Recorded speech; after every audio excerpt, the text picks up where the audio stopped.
السلام علیکم.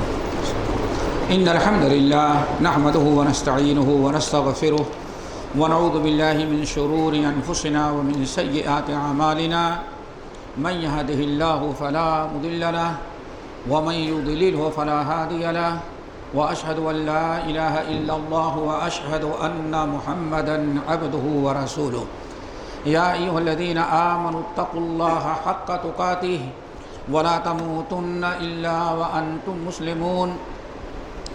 يا ايها الناس اتقوا ربكم الذي خلقكم من نفس واحدة وخلق منها زوجها وبث منهما رجالا كثيرا ونساء واتقوا الله الذي تساءلون به والأرحام إن الله كان عليكم رقيبا. يا أيها الذين آمنوا اتقوا الله وقولوا قولا سديدا يصلح لكم أعمالكم ويغفر لكم ذنوبكم ومن يطع الله ورسوله فقد فاز فوزا عظيما.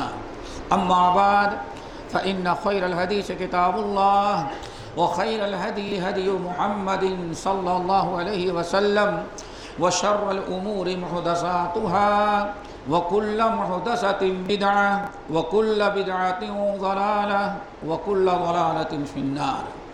فأعوذ بالله السميع العليم من الشيطان الرجيم. بسم الله الرحمن الرحيم. وكذلك جعلناكم أمة وسطا لتكونوا شهداء على الناس ويكون الرسول عليكم شهيدا. صدر اجلاس، علماء کرام، معزز سامعین، نوجوان ساتھیوں، ہم نے سورۃ البقرہ کی ایک آیت تلاوت کی ہے. ہم مسجد میں داخل ہوئے تو ہمارے اسٹیج سیکریٹری شیخ کفایت اللہ سنابلی کمال الدین سلابلی صاحب بار بار پوچھ رہے تھے کس موضوع پر تقریر کریں گے. میں نے کہا مجھے خود بھی نہیں پتہ ہے کس موضوع پر کروں گا. کچھ نہیں جواب اس امیر صاحب نے لوگوں نے کچھ نہیں بتایا. میں نے کہا کچھ نہیں بتایا. کہا پھر کیا کریں گے؟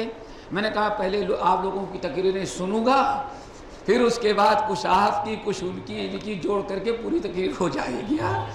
میرے بھائیوں، ہم نے شیخ مقیم کی تقریر سنی. اس سے پہلے بھی جب میں آیا تو توکل پر تقریریں ہو رہی تھیں. اللہ رب العالمین جزائے خیر دے ان مشائخ کو جنہوں نے تقریریں کی اور اچھی باتیں آپ حضرات کو سنائیں.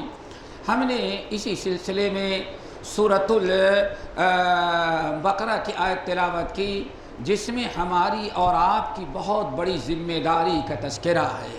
ہمارے اور آپ کے اس دنیا میں آنے کا بہت بڑا مقصد بیان کیا گیا ہے.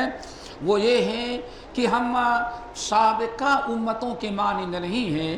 اللہ رب العالمین ہمارے متعلق ارشاد فرمایا وَكَذَلِكَ جَعَلْنَاكُمْ أُمَّةً وَسَطًا، ہم نے تم لوگوں کو بہترین امت بنایا ہے. لِتَكُونُوا شُهَدَاءَ، یہاں تکونوا شہداء نے لِتَكُونُوا، ہمارے دنیا میں آنے کا مقصد بیان کرنے کے لیے رب العالمین نے یہاں لام حرف لام لایا اور نیچے زیر ہے لِتَكُونُوا. یہ مقصد بیان کیا گیا کہ تمہیں دنیا میں کیوں ہم پیدا کر رہے ہیں، تمہارا کیا مقصد ہے، تمہاری کیا ذمہ داری ہے. اس کو اس انداز سے سمجھے. صحیح بخاری کی حدیث ہے اور متعدد صحابہ کرام سے مروی ہے. ایک دن نبی علیہ السلام ایک دن بیٹھے ہوئے تھے مسجد میں. صحابہ کرام کی ایک بڑی سی جماعت آپ کے ارد گرد ہے. اچانک مسجد کے سامنے سے مر بجنازۃ، ایک جنازہ سامنے سے لے جایا جا رہا تھا. تو نبی علیہ السلام نے لوگوں سے پوچھا کس انسان کا انتقال ہو گیا، کس کا جنازہ جا رہا ہے؟ حاضرین میں سے ہر ایک نے لا علمی کا اظہار کیا. ایک صحابی اٹھے اور جا کر کے جنازہ لے جانے والوں سے پوچھا کہ بھائی کس کا انتقال ہو گیا، کس کا جنازہ لے کر کے جا رہے ہو؟ تو لوگوں نے کہا فلاں ابن فلاں کا جنازہ ہے، بڑا افسوس ہے، بڑا نیک، بڑا صالح، بڑا اچھا انسان تھا، اس کا انتقال ہو گیا، اللہ اس کی مغفرت کرے. نہیں، بڑی تعریفیں کی. وہ صحابی پلٹ کر کے آئے اور کہا یا رسول اللہ یہ تو جنازہ فلاں ابن فلاں کا ہے اور لوگ اس کی بڑی تعریف کر رہے، بڑا نیک انسان تھا۔ نبی علیہ السلام نے فوراً ارشاد فرمایا وجبت وجبت وجبت، 3 مرتبہ آپ نے فرمایا وجبت وجبت وجبت۔ لوگوں نے سمجھا کوئی چیز واجب، کوئی بات نہیں، زیادہ توجہ نہیں کی، نہ بیٹھے رہے۔ کہتے مر بجنازۃ اخری، تھوڑے سے عرصے کے بعد ایک دوسرا جنازہ وہاں سے قبرستان کی طرف لوگ لے کر کے جا رہے تھے۔ اللہ رسول نے پوچھا یہ کس کا انتقال ہو گیا ہے؟ لوگوں نے لا علم کا اظہار کیا۔ ایک صحابی دوڑ کر کے گئے، جنازے والوں سے پوچھا بھائی کس کا انتقال ہو گیا اور کس کو دفنانے کے لیے جا رہے ہو؟ لوگوں نے کہا فلاں ابن فلاں مر گیا، بڑا بدماش تھا، اچھا ہوا اس مر جانے کے بعد سب کو سکون راحت مل گئی۔ اللہ اکبر۔ صحابی پلٹ کر کے اور کہا یا رسول اللہ وہ تو میں فلاں ابن فلاں ہیں اور لوگ بڑی اس کی برائی بیان کر رہے ہیں، بدترین انسان تھا۔ آنے فرمایا وجبت وجبت وجبت، اس پر بھی واجب ہو گئی واجب ہو گئی واجب ہو گئی۔ دونوں میں آپ نے دونوں مردوں کے متعلق آپ نے ایک ہی جملہ استعمال فرمایا 3 مرتبہ۔ پہلے کے لیے بھی وجبت وجبت وجبت اور دوسرے کے لیے بھی وجبت وجبت وجبت۔ صحابہ کرام نے کہا یا رسول اللہ دونوں کے لیے ایک ہی چیز، جو اچھا تھا اس کے لیے بھی وہی وجبت وجبت اور جو برا بدبخت تھا اس کے لیے بھی وجبت وجبت۔ اس وقت اللہ رسول نے ارشاد فرمایا فمن اثنیتم علیہ، جس شخص کی تم لوگوں نے تعریف کیا اللہ نے اس کے اوپر جنت کو واجب کر دیا۔ وجبت یعنی وجبت الجنت وجبت الجنت وجبت الجنت، یعنی اس پر جنت واجب ہو گئی، اس پر جنت واجب ہو گئی، اس پر جنت واجب ہو گئی۔ اور فمن اثنیتم علیہ شرا، تم لوگوں نے جس کی مذمت بیان کیا اس بدبخت پر وجبت وجبت، یعنی اس پر جہنم واجب ہو گئی، جہنم واجب ہو گئی، جہنم واجب ہو گئی۔ پھر آپ نے اس موقع پر ارشاد فرمایا لوگوں معلوم ہے انتم شہداء اللہ علی الارض او فی الارض، انتم شہداء اللہ فی الارض، اللہ رب العالمین نے تم لوگوں کو انتم شہداء اللہ فی الارض، اللہ تعالیٰ نے تم لوگوں کو اس زمین پر اپنا گواہ بنایا ہے۔ یہ ہے میرے ساتھیوں ہمارا اور آپ کا مقام، ہماری اور آپ کی ذمہ داری۔ انتم شہداء اللہ، تم اللہ تعالیٰ کے گواہ ہو اس سرزمین پر۔ فمن اثنیتم علیہ خیرا، جس کی تم لوگوں نے تعریف کر دیا وہ اللہ کے نزدیک بھی اچھا ہی ہے، اور جس کی تم لوگوں نے برائی کی گواہی دے دی وہ تو اللہ تعالیٰ کے نزدیک بھی برا ہے۔ تو میرے بھائیو اس حدیث اور آیت کو آپ نے سننے کے بعد اندازہ لگا لیا ہوگا ہماری اور آپ کی ذمہ داری کیا ہے۔ وَكَذَلِكَ جَعَلْنَاكُمْ أُمَّةً وَسَطًا لِتَكُونُوا شُهَدَاءَ عَلَى النَّاسِ، اے لوگو اللہ نے تم کو بہترین امت بنایا ہے تاکہ زمین پر بسنے والے لوگوں پر تم گواہ بنو، تم گواہ بنو، یہ ہماری ذمہ داری ہے۔ اسی لیے ہمیں ایک حدیث اور یاد آئی، حدیث سنن ابن ماجہ کی ہے اور بس سند صحیح، اس حدیث کو سنا دیتے ہیں تاکہ ہم جو آپ حضرات کو بتانا چاہتے ہیں وہ اور دل نشی ہو جائے اور بات واضح ہو جائے۔ نبی علیہ السلام طائف سے واپس آ رہے تھے، راوی کہتا ہے بناوا یا نباوا، دونوں الفاظ آئے ہوئے بناوا یا نباوا، جگہ پر آپ نے قیام کیا، وہاں آپ نے ارشاد فرمایا لوگوں کیا میں تمہیں وہ بات بتاؤں جس سے تمہیں پتہ چل جائے گا کہ دنیا میں کون جنتی ہے اور کون جہنمی تمہارے درمیان ہے۔ صحابہ کرام نے کہا یا رسول اللہ یہ کیسے ہو سکتا ہے، ہمیں معلوم ہو جائے حساب کتاب سے پہلے، قیامت سے پہلے مجھے کیسے معلوم ہو جائے کہ ہمارے درمیان یہ جو چلا یہ جنتی ہے اور یہ جہنمی ہے۔ لوگوں نے کہا بھلا یا رسول اللہ، آپ نے ارشاد فرمایا جس شخص کی تعریف سنتے سنتے تمہارے کان بھر جائیں سمجھ جاؤ کہ وہ جنتی ہے، اور جس انسان کی برائی سنتے سنتے تمہارے کان پک جائیں، شکایتیں سنتے سنتے سمجھ جاؤ کہ وہ جہنمی ہے۔ کیوں؟ اللہ رب العالمین نے تم لوگوں کو اپنا کیا بنایا ہے؟ گواہ بنایا ہے۔ ہماری اور آپ کی ذمہ داری ہے میرے بھائیوں، اس سرزمین پر کون کفر میں ہے، کون شرک میں ہے، کون برائیوں کے اندر ہے، کون نیک کام کر رہا ہے، نیکیوں میں کوتاہی کر رہا ہے، ہم اللہ تعالیٰ کی طرف سے ذمہ دار بنائے گئے ہیں، برائیوں کا مٹانا ہے، شرک و بدعات سے روکنا ہے۔ اگر ہم نہیں روکیں گے تو ہم کس چیز کی گواہی دے سکیں گے؟ حجت۔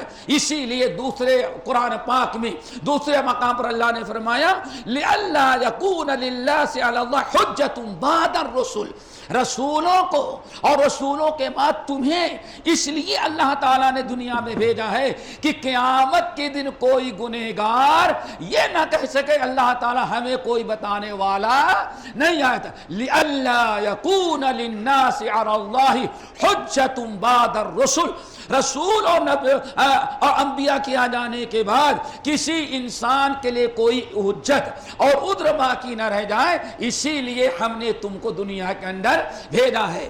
اللہ تعالی ہمیں اس ذمہ داری کو نبھانے کی توفیق نصیب فرمائے۔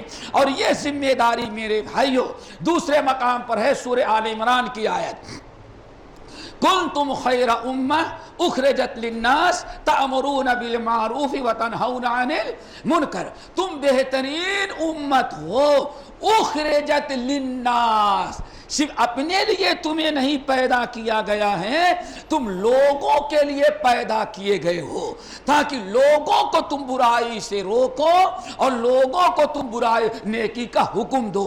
یہ نام جو ہے اتنا بامانہ لفظ ہے، اللہ تعالیٰ نے ہمارے اور آپ کے دنیا میں آنے کا عظیم ترین مقصد دوستوں مقرر کر دیا ہے۔ کل تم خیر امہ، تم بہترین امت ہو، اخرجت للناس، صرف اپنے لیے نہیں تم پیدا کیے گئے ہو، تمہیں صرف اپنے لیے نہیں زندہ رہنا ہے، تمہیں لوگوں کے لیے بھی زندہ رہنا ہے۔ اسی لیے حافظ ابن القیم رحمۃ اللہ علیہ کی بات ہمیں یاد آئی، وہ سورۃ العصر کی تفسیر میں کہتے ہیں اللہ اکبر، بسم اللہ الرحمن الرحیم، والعصر ان الانسان لفی خسر الا الذین آمنوا وعملوا الصالحات وتواصوا بالحق وتواصوا بالصبر۔ اس صورت میں اللہ نے چار باتیں نجات کے لیے، کامیابی کے لیے، فلاح کے لیے، خسارے سے بچنے کے لیے چار چیزیں بیان کی گئی ہیں دوستو۔ نمبر ایک ایمان، اور نمبر دو عمل صالح، الا الذین آمنوا وعملوا الصالحات، ایمان اور عمل صالح۔ نمبر تین وتواصوا بالحق، اور نمبر چار وتواصوا بالصبر۔ یہ ابن القیم رحمۃ اللہ علیہ کہتے ہیں چار باتیں، چار شرطیں ہیں نجات کے لیے، کامیابی کے لیے، خسارے سے بچنے کے لیے، لیکن ان چاروں چیزوں میں بڑی عجیب و غریب تقسیم ہے۔ پہلی دو چیزیں جو ہیں الا الذین آمنوا وعملوا الصالحات، ایمان اور عمل صالح، اس کا تعلق آدمی کی اپنی شخصیت اور اپنے ذات سے ہے، یعنی آدمی ایمان لائے اور عمل صالح کرے۔ لیکن دوسری تیسری چیزیں جو آخر کی ہیں نجات کے لیے، ان دونوں کا تعلق اپنے ذات سے نہیں ہے بلکہ امت سے کے ذات، لوگوں سے، غیروں سے متعلق ہے۔ وَتَوَاصَوْا بِالْحَقِّ وَتَوَاصَوْا بِالصَّبْرِ، لوگوں کو نجات کے لیے ضروری ہے خود ایمان اور عمل صالح کرو، صرف ایمان اور عمل صالح پر نجات نہیں ہے جب تک کہ دوسری ذمہ داری ہم نہ ادا کریں۔ وَتَوَاصَوْا بِالْحَقِّ وَتَوَاصَوْا بِالصَّبْرِ، لوگوں کو نیکی کی دعوت دو، نیکی کا حکم دو، اور شریعت کی پابندی میں اور جو مشکلات آئیں ان میں صبر کرنے کی تلقین کرو۔ تو میرے میرے بھائیو نجات کے لیے 4 شرطیں ہیں.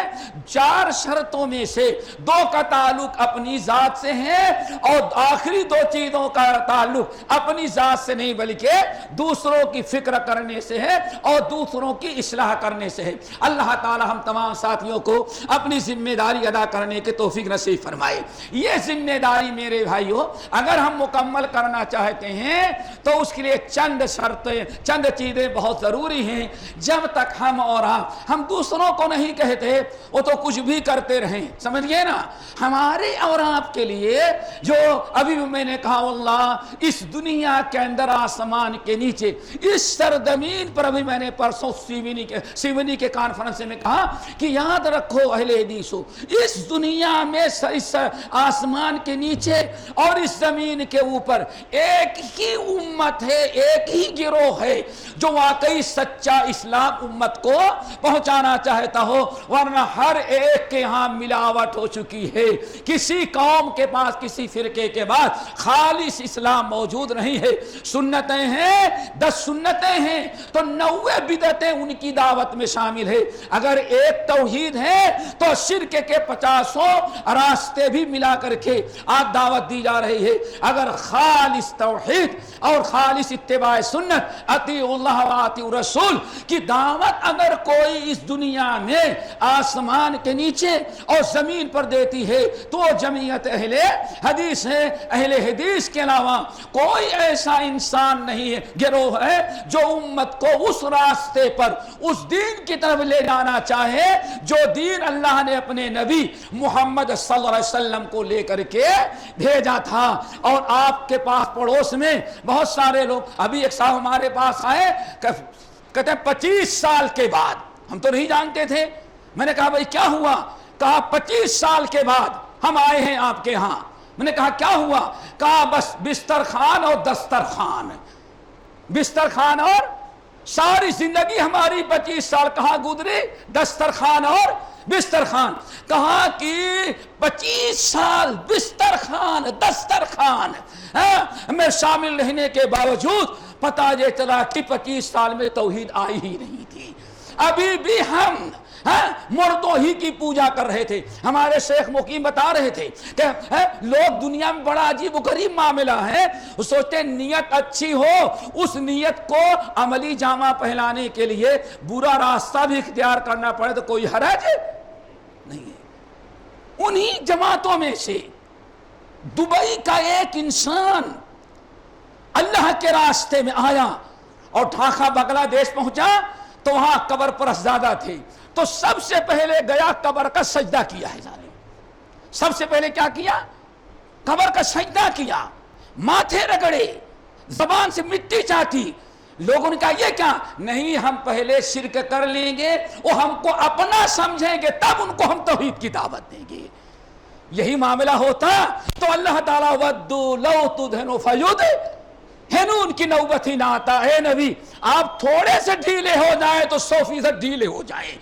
معاملہ دو رنگی چھوڑ دے, ایک رنگ ہو جا, سراسر موم ہو یا سنگ ہو جا. اسلام چاہتا ہے اچھی چیزوں کے لیے وسیلہ بھی اچھا ہی اپنایا جائے, سمجھ گئے نا. ایسا نہیں کہ ہاں بری چیزوں کے لیے برا وسیلہ. بتا رہا تھا کہ آج دنیا کے اندر لوگوں کے دعوت کی کمی نہیں ہے, دیکھنا یہ کہ دعوت کس کی دی جا رہی ہے. اسی لیے حافظ ابن کثیر رحمت اللہ علیہ کی بات ہمیں یاد آئی. ابن کثیر کے البدایہ والنہایہ, کہیں ایسا نہ ہو تفسیر ابن کثیر دیکھنے لگے. البدایہ والنہایہ کے اندر تبلیغ کا بڑا پیارا معنی بتاتے ہیں. کہتے ہیں تبلیغ کا معنی یہ ہے اللہ کے پیغام کو اللہ سے لے اور اللہ کے بندوں کو اتنا ہی پہنچائے جتنا اللہ نے دیا ہے. اس کا نام تبلیغ ہے. اب اگر اللہ نے دیا ایک اور آپ نے ملایا اس میں 2 اب یہ اسلام کی دعوت نہیں ہوگی، یہ دعوت انبیاء نہیں ہے، دعوت صحابہ نہیں ہے، دعوت سلف نہیں ہے، اب تو ملاوٹ ہو گئی ہمارے اندر۔ بہرحال ہم کہنا چاہتے ہیں دوستو، ضرورت ہے چند باتوں کی۔ آپ ہیں کتاب و سنت کے علمبردار، آپ ہیں توحید دعوت کے علمبردار، آپ ہیں صحیح معنی میں اللہ کے وارث ہیں، کتاب اللہ کے وارث ہیں۔ آپ کا کام ہے دنیا میں آپ اپنے مشن میں کامیابی کے لیے چند چیزیں اپنائیں گے تبھی ہمیں کامیابی نصیب ہوگی۔ چند چیزیں آپ حضرات کے سامنے رکھتے ہیں۔ نمبر 1، سب سے پہلے میرے بھائی ہمارے اندر اخلاص ہو۔ کیا ہونا چاہیے؟ اخلاص۔ اخلاص کس کو کہتے ہیں؟ اخلاص کس کو کہتے ہیں؟ اخلاص اللہ کی رضا، جو کام بھی آپ کریں، دعوت کا، توحید کا، سنت کے نشر و اشاعت کا، جمعے کا خطبہ، یہ ہمارے اجلاس، یہ ہمارے دروس، ہمارے یہ اجتماعات، ان تمام چیزوں میں صرف اللہ تعالیٰ کی رضا مقصود ہو۔ ذرہ برابر اس میں کوئی دنیاوی مفاد نہیں آنا چاہیے، اس میں ذرہ برابر اپنا ذاتی مالی یا قرابت داری یا کسی بھی ناحیے سے اللہ کی رضا کے علاوہ کوئی چیز شامل نہیں ہونا چاہیے۔ اس لیے بہت ہی ضروری ہے۔ ابھی آپ حضرات نے سنا عبداللہ بن مسعود رضی اللہ تعالیٰ عنہ بہت ساری چیزیں بیان کیے، علماء کم ہو جائیں گے، کہنے والے زیادہ ہوں گے، فقہاء کم ہوں گے، بہت ساری۔ ان میں ایک جملہ کیا تھا؟ وَالْتُمِسَتِ الدُّنْيَا بِعَمَلِ الْآخِرَةِ۔ سارے فساد کا جڑ یہ، سارے فساد کی جڑ یہ ہوگی کہ وَالْتُمِسَتِ الدُّنْيَا بِعَمَلِ الْآخِرَةِ، جن اعمال کے ذریعے آخرت رب کا تقرب حاصل کرنا چاہیے، ان اعمال کے ذریعے لوگ دنیا حاصل کرنے لگیں گے۔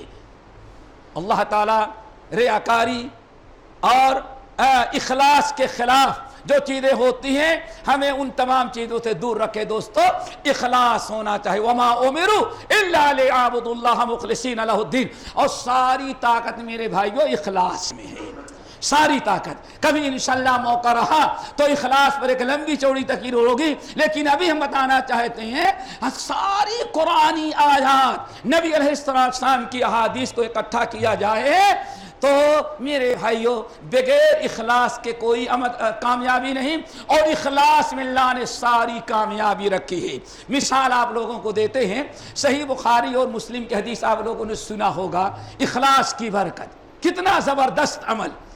نبی اللہ رسول نے ارشاد فرمایا، کسی زمانے میں نبی تقریر کر رہے تھے، درس دے رہے تھے، اور ابن حجر رحمۃ اللہ علیہ وغیرہ کے تحقیق کے مطابق حضرت داؤد علیہ السلام کا زمانہ ہے۔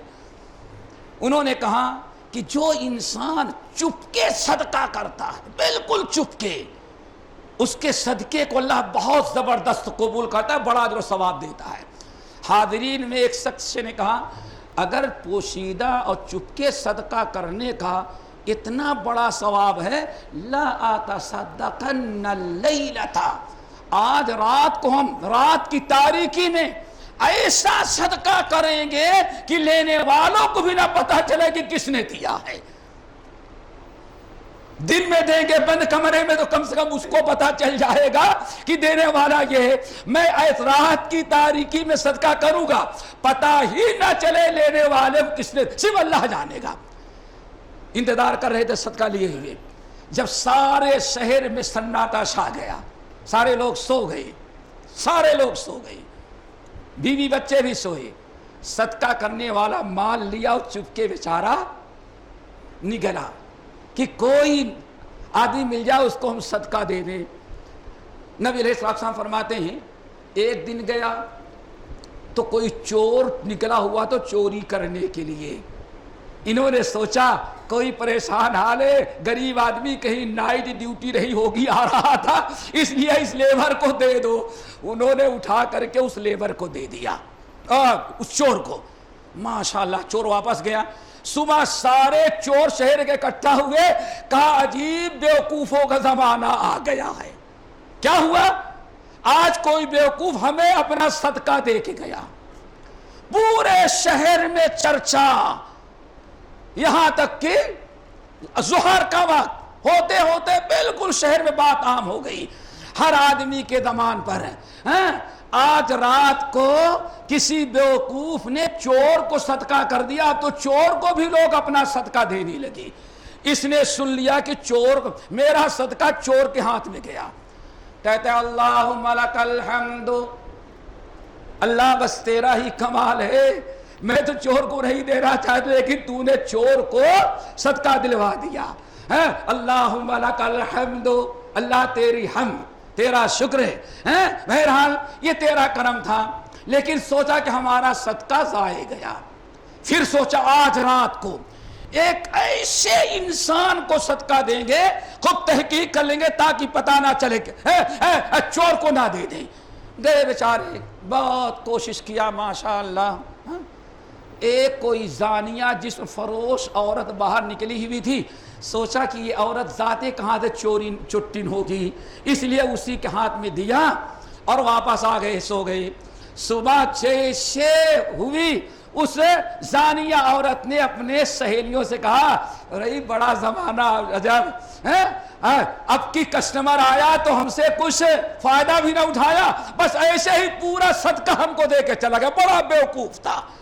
اب دوپہر ہوتے ہی پورے شہر کے اندر تو صدق علی زانیۃ، ارے لوگ اب تو صدقہ لوگ زانیہ کو دینا شروع کر دیے ہیں۔ وہ بیچارہ سنا صدقہ کرنے والا، اللہ تعالیٰ بس کیا بتائے تیری مرضی، اللہم لک الحمد علی زانیۃ، اے اللہ زانیہ کو تو نے میرے ہاتھ سے دلا دیا، اس پر بھی تیرا ہی شکر ادا کرتے ہیں، میں تو نہیں دینا چاہتا تھا لیکن کل چور کے ہاتھ میں چلا گیا اور زانیہ کے ہاتھ میں میرا صدقہ چلا گیا۔ پلٹ کر کے بیچارہ آیا، پلٹ کر کے آیا، بڑا افسوس کا، اور کسی سے بتانا ہے کہ میں ہی ہوں صدقہ کرنے والا، کسی کو پتا چلا ہو بیوقوف بنائے گے لوگ، اس لیے خاموش۔ تیسری رات کی تاریکی میں جب سارے شہر پر سناٹا چھا گیا تو اس نے کہا آج خوب تحقیق کر لیں گے، چور کو بھی نہیں دیں گے اور عورتیں بھی دغا باز ہے، عورتوں بھی دھوکہ ہوگا، نہیں دوں گا زانیہ کو۔ آئے سوئے، ماشاءاللہ جب سارے لوگ سو گئے، اٹھا اور چلے جا رہے تھے تو دیکھا کہ جیسے تاجروں کی عادت ہوتی ہے، بزنس مین کی، یہ دن بھر دکان کاروبار، پھر رات کو کسی ایک کے ہاں چائے پینے کے لیے اور گپ شپ کرنے کے لیے اکٹھا ہوتے ہیں، ایسے ہی چند تاجر اپنی جگہ مقررہ جگہ پر گئے ہوئے تھے، مجلس برخاست ہوئی، تجار اپنے اپنے گھر واپس جا رہے تھے۔ یہ بیچارہ سمجھا یہ تو ذرا شریف لگ رہا، چور بھی نہیں لگ رہا ہے، عورت بھی نہیں لگ رہی ہے، یہ تو ہوگا شریف، چلو آج ہمارا صدقہ اللہ قبول کر لے گا۔ صدقہ اس کو دے دیا۔ صبح جب سیٹھ صاحب اپنے دکان پر آئے تو کہتے ہیں لوگوں معلوم ہے زمانہ بڑا بیوقوفوں کا ہے، آج رات کو کوئی انسان ہمیں اپنا صدقہ دے گیا۔ اب بات عام ہو گئی پورے شہر کے اندر۔ اس نے کہا اللہ بس تیرا کمال، 3 دن صدقہ کیا، پہلے چور کے ہاتھ میں، دوسرے دن زانیہ کے ہاتھ میں، اور تیسرے دن کس کے ہاتھ میں گیا؟ مالدار کے ہاتھ میں۔ بڑا پریشان، اللہ تعالیٰ کی وحی آئی اس وقت کے جو نبی تھے، ابن حجر رحمت اللہ علیہ کے تحقیق کے مطابق نبی کے اوپر وحی آئی کہ اس شخص کو بلائیں، یہ ہے اخلاص کی برکت، اس شخص کو بلائیے اور اس سے کہیں رب نے 3 دن تیرے صدقے کو قبول کر لیا ہے، ایک دن کا صدقہ تیرا ضائع نہیں کیا۔ پہلا دن جو تو نے چور کو دیا تو تیرا صدقہ ضائع نہیں گیا، معلوم ہے تیرے اس اخلاص کی برکت سے چور جو ہے امانت دار بن گیا، اخلاص کی برکت ہے۔ اگر ایک انسان اخلاص کے ساتھ اگر کسی چور کو صدقہ کر دے تو صدقے کی برکت سے وہ بھی امانت دار ہو جاتا ہے۔ نمبر 2 وہی آئی کہ جو زانیہ جس کو آپ نے دیا ہے ضائع نہیں ہوا، ممکن ہے بہت قریب ہے لعلہ کا لفظ آیا ہوا ہے، اور حافظ ابراہیم سیالکوٹی رحمت اللہ علیہ بڑے اچھے انداز میں فصاحت، بلاغت، صرف اور نحو قواعد کے سامنے رکھتے ہوئے کہتے ہیں اے لعلہ ہمیشہ ترجیح کے لیے نہیں آتا، بلکہ کبھی اللہ اس کے رسول کے کلام میں یہ تحقیق کے لیے آتا ہے۔ آئی ہوائی کہ زانیہ کے ہاتھ میں جو تمہارا صدقہ گیا، تمہارے اس اخلاص کے برکت سے اس زانیہ بھی توبہ کر کے پاک دامن خاتون بن گئی۔ رہی بات تیسرے دن کی، کس کو دیا؟ شیخ صاحب کو۔ اس شہر کا بڑا مکھی چوت بدبخت بخیل تھا، آج تک کوئی اس کی اصلاح نہیں کر سکا، کوئی تدبیر جو ہے اسے بخالت سے، کنجوسی سے بچا نہیں سکی۔ لیکن تیرا صدقہ جو اخلاص کے ساتھ تھا، تیرے اس صدقے کی برکت سے اس کو بھی حیا آئی، وہ بھی سخاوت کرنے والا بن گیا۔ اس حدیث کو میں کہتا ہوں اگر سامنے رکھا جائے دوستو، اگر صحیح معنوں میں ہمارے اندر اخلاص پیدا ہو جائے، چھوٹے سے لے کر کے بڑے، امیر غریب، علماء جہلاء، کہنے والے سننے والے، سب میں اخلاص پیدا ہو جائے تو میں سمجھتا ہوں اگر ایک آدمی اخلاص کے ساتھ صدقہ کرتا ہے تو چور کی زندگی بدل جاتی ہے، زانیہ کی زندگی بدل جاتی ہے، کنجوس کی زندگی بدل جاتی ہے، تو یہ ہمارے منکرات میں ڈوبے ہوئے انسانوں کی بھی قسمت یقیناً بدل جائے گی۔ ضرورت ہے اخلاص کی، اللہ تعالی ہم سب کو اخلاص عطا کرے۔ بلکہ ایک مثال آپ لوگوں کو دیتے ہیں، تعجب کریں گے، اخلاص کی برکت جو ہے، آدمی کہیں ایک جگہ رہتا ہے، جب بھی اخلاص کی برکت پوری کائنات میں ہوتی ہے۔ آپ حضرات جانتے ہیں اس سرزمین ہند نہیں بلکہ پوری دنیا کے اندر آج جو قال اللہ وقال الرسول، اتباع کتاب و سنہ اور منہج سلف جو ہے، یہ ساری برکت شیخ الکل میاں نذیر حسین محدث دہلوی رحمت اللہ علیہ کی ہے۔ اللہ اکبر، حیرت ہوتی ہے۔ شیخ مقیم کتنے مرتبہ گئے تھے شیخ عنایت؟ کبھی آپ کو اندازہ ہے، کسی کی تحقیق ہے؟ مولوی کمال الدین شیخ الکل میاں نذیر حسین کبھی بامبے آئے تھے تقریر کرنے کے لیے؟ ایک مرتبہ بیچارے حج کرنے کے لیے جا رہے تھے، سمجھ گئے نا، حج کرنے کے لیے جا رہے تھے، یہاں بامبے کے جتنے گنڈے تھے پیسہ کھا کر کے سب ان کو قتل کرنے کے پیچھے پڑ گئے تھے۔ زندگی میں ایک مرتبہ بامبے آئے تھے۔ اللہ اکبر، اخلاص کی برکت بتا رہا ہوں، ایک مرتبہ۔ اور ایک مرتبہ پنڈی گئے تھے، کسی شاگرد کے بیٹے کی شادی تھی، ورنہ کہیں ان کا تبلیغی دورہ تاریخ میں نہیں ملتا۔ لیکن اخلاص تھی، اخلاص تھا۔ اخلاص کے ساتھ دلی میں ایک چھوٹی سے مسجد میں بیٹھ کر کے انہوں نے جب کتاب و سنت کی دعوت دیا تو اللہ، بعض لوگوں نے کہا ان کے اخلاص کی برکت تھی کہ 22 لاکھ لوگ اہل حدیث بنے تھے۔ کتنے؟ اخلاص کی برکت۔ ایک جگہ عالم دین ہمارا بیٹھا ہوا ہے، کبھی سفر نہ کیا، ایک جگہ دلی میں بیٹھا ہے، اور ایسی مسجد بھی نہیں، چھوٹی سے مسجد کے اندر بیٹھا ہوا ہے۔ اخلاص تھا، اخلاص تھا۔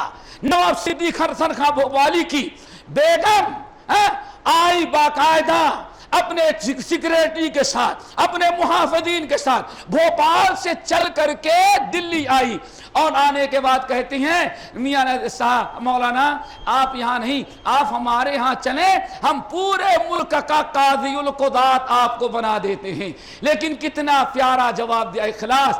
آپ کے ہاں چلیں گے تنخواہ اچھی ملے گی، بہترین مکان مل جائے گا، ہم سرکاری قاضی بن جائیں گے، لیکن ذرا بتائیں ہم اگر آپ کے ہاں چلے جائیں، ہم تو عیش کی زندگی گزارے، اور یہ دنیا کے لوگ جو بوریاں پر، بستر پر، بوریے پر، زمین پر، مسجد کی چٹائی پر بیٹھ کر کے ہم سے حدیث پڑھنے کے لیے آتے ہیں، ان کا کون پرسان حال ہوگا؟ اس لیے کوئی بھی آپ کو مل جائے گا، ہمیں ان غریب طلبہ کے ساتھ زندگی گزارنے دے۔ 22 لاکھ کتنے؟ 22 لاکھ ایک دو نہیں 22 لاکھ آدمیوں کا اہل حدیث ہو جانا، اخلاص کی برکت، ایک جگہ بیٹھے ہوئے ہیں، کبھی دعوت و تبلیغ کے لیے کہیں نہیں گئے۔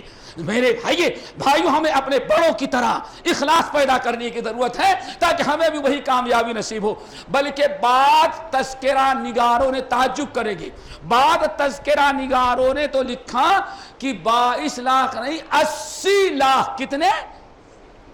80 لاکھ اس سرزمین ہند متحدہ ہند میں 80 لاکھ مسلمان شرک، بدعات، خرافات، باپ دادا کے رسم و رواج، ہر چیز سے توبہ کر کے 80 لاکھ افراد تھے جو ان کے زمانے میں ہندوستان کے اندر اہل حدیث ہو چکے تھے۔ اور واقعی اخلاص کی ضرورت ہے دوستو، سب سے پہلے تو ہمارے اندر آ جائے اور آپ لوگوں کو بھی اندر اللہ اخلاص پیدا کر دے۔ ابھی یہ تقریباً اپریل اور مئی کے اندر 2 مقام پر میں گیا، ایک تو جھارکھنڈ گیا، وہاں ماشاءاللہ جب چلنے لگے تو پتا چلا کہ 30 گاؤں ہیں، یہاں سوائے اہل حدیث کو کوئی ہے ہی نہیں۔ کتنے؟ 30 گاؤں۔ میں نے کہا کیوں؟ کہا کہ مولانا ولایت علی صادق پوری، شاہ اسماعیل شہید رحمہم اللہ کے ایک شاگرد اخلاص کے ساتھ للہ فی اللہ درخت کے نیچے سوتے تھے، یہیں بیچارے رہتے تھے، باہر سے آئے اور انہوں نے دعوت و تبلیغ کا کام شروع کیا، شرک و بدعت مٹانا شروع کیا، اس پورے علاقے کے لوگ ان کی دعوت پر اہل حدیث ہو گئے۔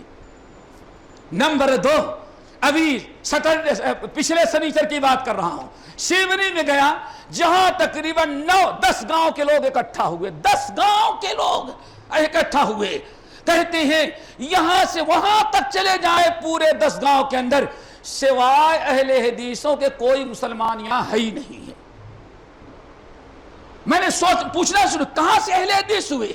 کہا کہ شاہ اسماعیل شہید نے رحمت اللہ علیہ نے جو تحریک چلائی تھی سکھوں سے جہاد، انگریزوں سے جہاد، اور جو انہوں نے دعات بھیجے تھے، بہت سارے داعیوں کو پورے ہندوستان کے اندر بھیجے، جو دعات بھیجے تھے ان میں ایک دائی یہاں آئے تھے اور گاؤں کے لوگ، جو سردار تھا اس سے ملے تو سردار نے کہا بھائی ایک دن میں تو اصلاح نہیں ہوگی۔ کہا پھر کیا چاہتے ہو؟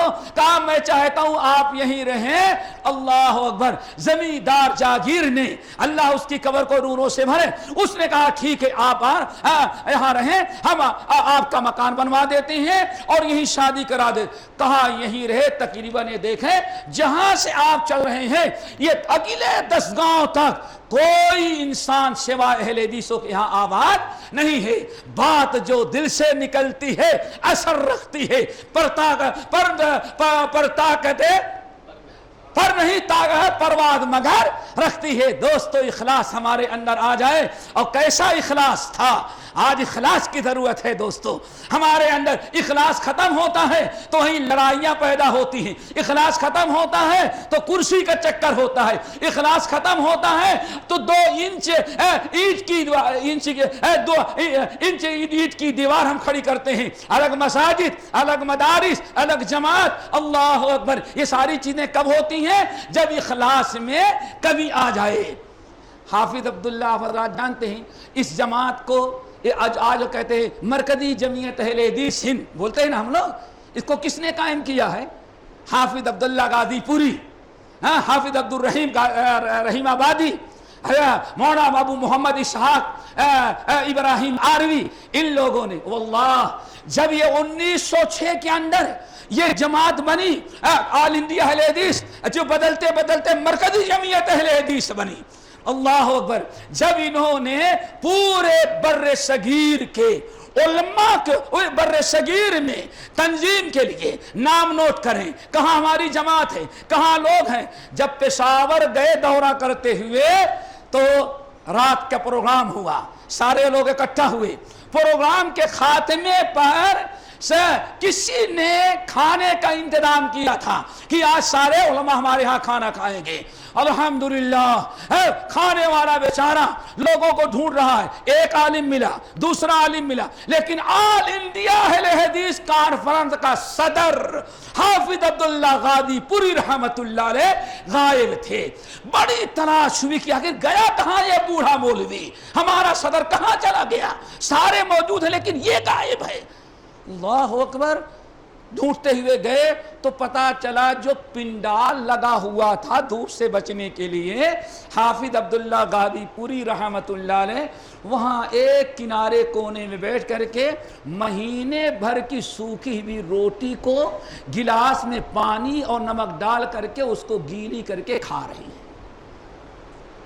یہ اخلاص کی برکت. اس لیے آج ہمیں ریڈی میڈ پھل مل گئے ہیں. چلے جاؤ, جیسے آم کی پیٹی خریدو ایسے ہم کھڑے ہو اکٹھا ہو تقریر کر کے چلے جائیں. یہ سارے اخلاص کی برکت تھی جو آج آپ یہاں تک پہنچے ہیں. کہاں دور ہم جائیں. واللہ 1947 کے بعد جب ہندوستان پاکستان الگ ہو گیا, شیخ الحدیث مولانا عبید اللہ مبارک پوری رحمانی مبارک پوری رحمت اللہ علیہ مبارک پور آ کر کے گھر میں بیٹھے ہوئے ہیں. مولانا عطا اللہ حنیف بھوجیانی رحمت اللہ علیہ لاہور چلے گئے. انہوں نے تو سوچا کہ ایسا کریں کہ سیاہ ستہ پر حاشیہ چڑھائیں, سیاہ ستہ پر حاشیہ. انہوں نے سوچا مشکات پر مولانا عبید اللہ رحمانی چڑھائیں مبارک پور میں, نسائی پر ہم حاشیہ لکھیں گے. لیٹر بھیجا مولانا عبید اللہ رحمانی, آپ کہیں ملازمت نہ کریں, آپ کہیں مدرسہ نہ کھولیں, پڑھانے کے لیے نہ جائیں, آپ اپنے گھر میں بیٹھے رہیں اور مشکات پر حاشیہ لکھیں اور پورے گھر کا خرچہ ہم لاہور سے آپ کے پاس بھیج دیا کریں گے. اللہ اکبر. اخلاص کی برکت ذرا دیکھو. آج پوری دنیا میں سب سے اعلیٰ درجے کی شرح مشکات کی جو ہے وہ مرآت المفاتیح ہے. بہرحال شیخ الحدیث رحمت اللہ علیہ نے قبول کر لیا. آپ لوگوں کو موقع نہ لگا ہوگا, ہم ان کے ساتھ بیٹھے, ان کی مجلس میں شامل ہوئے اور الحمدللہ بڑی خوشی کی بات ہے ہمیں وہ جمعہ پڑھانے کی بھی خوش نصیبی حاصل ہوئی ہے. ہم نے خطبہ دیا, شیخ بیٹھے رہے, ہم نے نماز پڑھائی. ہماری امامت اور خطابت میں شیخ نے جمعے کی نماز ادا کی, بعد میں گلے لگائے, دعا دیے اور ہمیشہ وہ لوگوں سے خیریت پوچھا کرتے تھے جب کوئی بھی دبئی انسان آنے جانا والا ہو. بہرحال تو انہوں نے لکھنا شروع کیا. طویل قصہ ہے. لاہور سے 150 روپیہ بھیجا. کتنا بھائی؟ 150. اس زمانے میں ٹرانسفر نہیں ہوتا تھا, وہ پوسٹ مین لاتا تھا, ڈاکیا لاتا تھا. لایا, 1 مہینے کے بعد پیسہ پہنچا لاہور سے 150. شیخ الحدیث نے کھولا, 150 ہے, 125 رکھ لیا اور 25 روپیہ لاہور واپس لوٹا دیا. اللہ اکبر. یہ ہمارے اسلاف کی خلاص نے بے مثال قربانیاں, بے مثال بے نظیر مثالیں ملے گی آپ کو. ان کا اخلاص 150 میں سے 125 لیا اور 25 واپس لوٹا دیا. مولانا عطا اللہ حنیف بھوجیانی کے پاس 25 واپس لوٹا. بڑی پریشان. اس زمانے میں ٹیلی فون تھا نہیں کہ پوچھے حضرت یہ پیسہ واپس کیوں کر دیا آپ نے, کیوں ایسا؟ اللہ اکبر. بے انتہا پریشان. 1 مہینے کے بعد پھر لیٹر آیا, یہ پوسٹ مین نے آپ کو 125 ہی دیا, 25 وائے شاید اس نے چھپا لیا, واپس لوٹا دیا. مولانا عبید اللہ مبارک پوری شیخ الحدیث رحمۃ اللہ نے کہا حضرت واپس میں نے لوٹایا ہے. کہا کیوں؟ کہا ہم کو حدیث کی شرح لکھنے کے لیے آپ نے بیٹھا رکھا ہے, ہمارے گھر کا خرچہ آپ چلا رہے ہیں, تو بات اصل ہے 125 روپے میں ہمارے گھر کا خرچہ چل جاتا ہے, تو 25 میں زیادہ کیوں لوں آپ سے؟ اور ہمارا معاملہ کیا ہے؟ اللہ اکبر. ابھی ہمارے شیخ مقیم کہہ رہے تھے, جو کچھ محفل جمانے والے مقررین ہیں, کہنے لگے کہ بھائی اتنی لڑائی ہوئی کہ وہ آنا بند کر دیا, ہم لوگوں نے بلانا بھی بند کر. میں نے کہا کیوں بلانا بند کر دیے؟ کہا 12,000 پہ ایگریمنٹ تھا, اصل میں 10,000 کیش دیا اور ہم لوگوں نے کہا 2,000 ابھی 2-4 گھنٹے کے بعد. کہا نہیں تم نالائق لوگ ہو, 10,000 وہ 12,000 کا وعدہ کیے. کہا نہیں ابھی دیتے ہیں. کہا نہیں.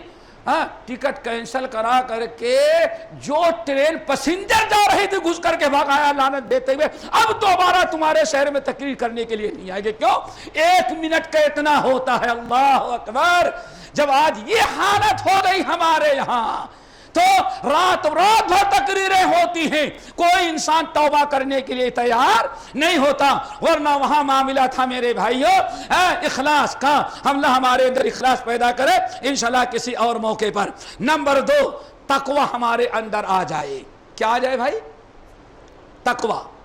ہمارے اندر تقوی آنا چاہیے. تقوی بہت ضروری ہے. اللہ تعالیٰ کی نصرت, اللہ تعالیٰ کی مدد کب ہوتی ہے؟ یہ دعوت و تبلیغ کا کام بہت بڑی ذمہ داری ہے, کوئی معمولی کام نہیں. انا سنلقی علیک قولا ثقیلا. اللہ رب العالمین نے اپنے نبی کے بارے میں فرمایا یہ دعوت و تبلیغ کا کام معمولی نہیں. انا سنلقی علیک قولا ثقیلا, بہت بڑی ذمہ داری, بڑی بھاری بات آپ پر ہم ڈالنے والے ہیں. جب نبی کے لیے بہت بھاری ہے تو ہمارے اور آپ کے لیے کون سا ہلکی ہو جائے گی میرے بھائیو؟ کتاب و سنت کی دعوت دینا اور ہر معاملہ اللہ آسان کس کے ذریعے کرتا ہے؟ تقوی کے ذریعے. وَمَن يَتَّقِ اللَّهَ سورۃ الطلاق وَمَن يَتَّقِ اللَّهَ يَجْعَل لَّهُ مِنْ أَمْرِهِ يُسْرًا. جو بندہ تقوی اپنے اندر پیدا کرتا ہے, جو انسان اپنے اندر تقوی پیدا کرتا ہے, اللہ رب العالمین تقوی کی برکت سے یجعل لہ من امرہ یسرا, اس کے سارے کام کو اللہ تعالیٰ آسان کر دیتے ہیں. ان اللہ مع الذین اتقوا والذین هم محسنون. یقیناً اللہ تعالیٰ تقوی والوں کو اور اسی طرح سے نیک عمل کرنے والوں کا ساتھ دیتا ہے. ہم اللہ تعالیٰ کی نصرت کے, اللہ تعالیٰ کی مدد کے محتاج ہیں.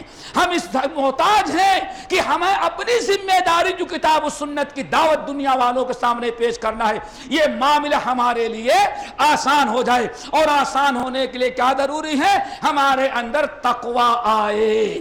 اللہ رب العالمین سے دعا کرو ہمیں تقوی نصیب ہو. اسی لیے غالباً آپ تاریخ کا مطالعہ کریں, احادیث کا مطالعہ کریں, نبی علیہ السلام چاہے دعوت و تبلیغ کے لیے کسی کو کہیں بھیجا یا جہاد میں کسی کو بھیجا, سب سے بڑی وصیت آپ کیا کرتے تھے؟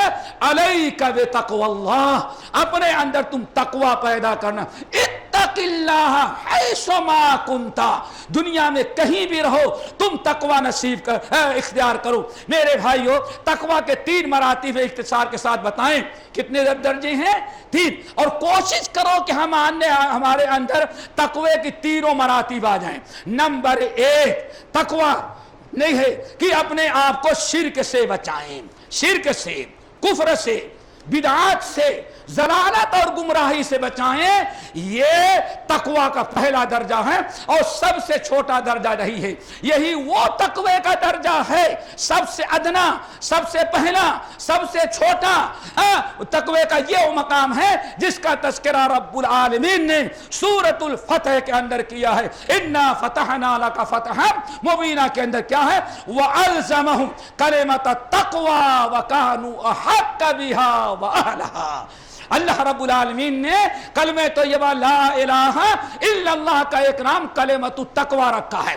اللہ نے ارشاد فرمایا یہ آپ کے جو صحابہ ہیں اللہ نے ان کو کلمۃ التقوی عطا کر دیا ہے.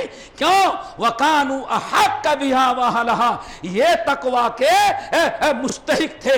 تو میرے بھائیو شرک سے بچنا, ضلالت سے بچنا, بدعات سے بچنا, یہ سب سے پہلا درجہ ہے تقوی کا. تقوی کا دوسرا درجہ یہ ہے کہ انسان اپنے آپ کو حرام چیزوں سے, منکرات سے, گناہ کبیرہ سے اور ہر قسم کے گناہوں سے اپنے آپ, گناہ کبائر اور اپنے آپ کو ہر قسم کی برائیوں سے بچائے.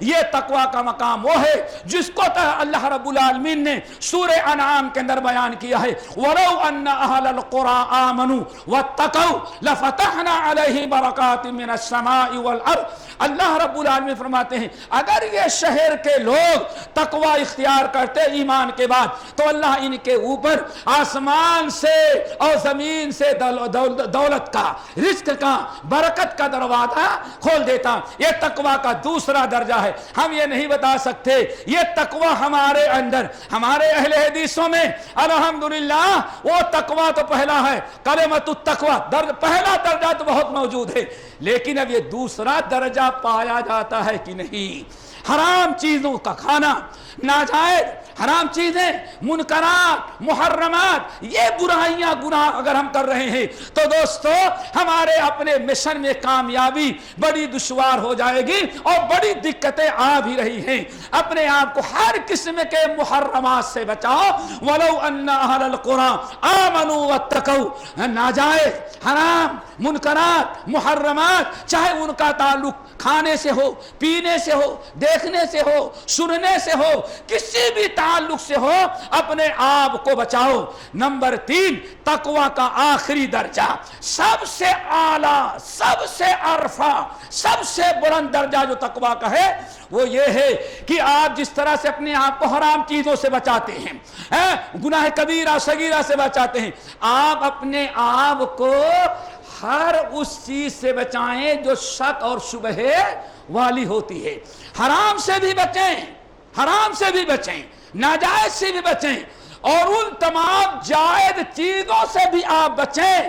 ہیں تو جائز، ہیں تو جائز، لیکن ممکن ہے کہ وہ جائز چیز کرنے لگیں تو آپ کو شیطان ایک قدم آگے بڑھا کر کے منکرات اور محرمات میں واقع کر دے۔ اس کی ایک مثال آپ کو ہم دیتے ہیں۔ یہ سامنے آپ کا گھر ہو، کھڑکی ہے، ہوا کے لیے ہے، استعمال کے لیے ہے، آپ کا اپنا گھر ہے، آپ کھڑکی چاہے دن بھر کھلا رکھیں کوئی روک نہیں سکتا، لیکن بازو میں کسی کا گھر ہے، اس کی بیٹیاں، اس کی عورتیں صحن میں آتی ہیں، کپڑا دھلنے کے بعد پھیلانے کے لیے آتی ہیں، کسی کام سے باہر نکلتی ہیں، تو آپ اپنے گھر میں ہیں، کوئی روک نہیں سکتا، صرف تقوی آپ کو روکے گا۔